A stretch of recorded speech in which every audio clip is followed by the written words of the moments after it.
उत्तरांचल नामा में आप सभी का स्वागत है। मैं हूं शक्ति प्रकाश श्रीवास्तव। जंतर मंतर पर उगी फसल को यूपी पंजाब में काटने की होड़।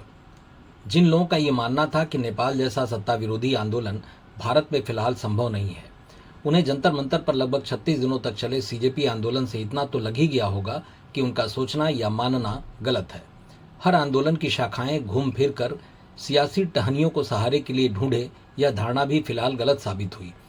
लेकिन नीट पेपर लीक के विरोध से शुरू हुआ सीजेपी का जंतर मंतर का यह आंदोलन अब सड़कों से निकलकर सीधे चुनावी राजनीति का हिस्सा बनने लगा है। शिक्षा मंत्री धर्मेंद्र प्रधान के इस्तीफे के बाद भले ही धरना समाप्त हो गया हो, लेकिन इस आंदोलन की राजनीतिक फसल काटने की होड़ उत्तर प्रदेश और पंजाब तक पहुंच गई है।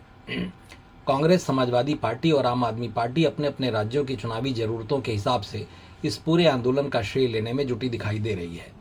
उत्तर प्रदेश में अगले विधानसभा चुनाव की तैयारी शुरू हो चुकी है। ऐसे में राहुल गांधी और अखिलेश यादव युवाओं के बीच अपनी राजनीतिक जमीन मजबूत करने के लिए पेपर लीक के इस मुद्दे को लगातार उठाते रहने के लिए संकल्पित दिख रहे हैं। संसद के भीतर और बाहर दोनों नेताओं ने सरकार पर निशाना भी साधा है, लेकिन आंदोलन के खत्म होते ही कांग्रेस ने इसे राहुल गांधी की जीत बताना शुरू कर दिया। दिल्ली में राहुल गांधी के समर्थन में पोस्टर लगाए गए। वहीं समाजवादी पार्टी ने भी खुद को छात्रों की आवाज बताने में कोई कसर नहीं छोड़ी।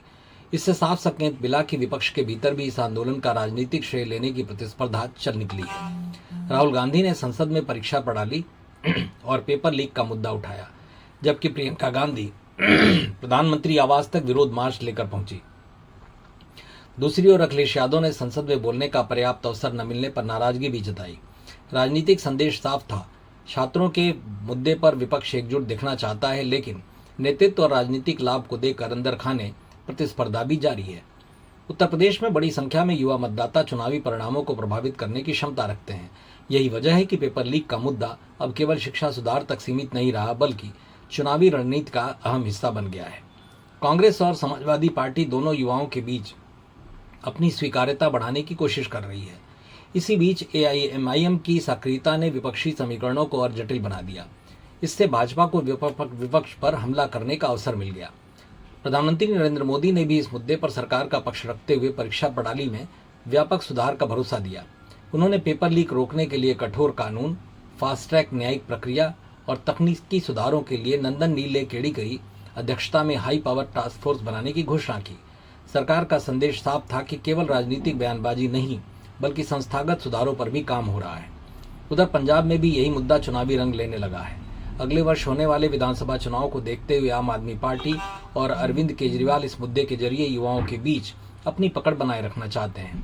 लेकिन विपक्ष ने पलटवार करते हुए पंजाब में कथित परीक्षा अनियमितताओं और पेपर लीक के मामलों को उठाना शुरू कर दिया है।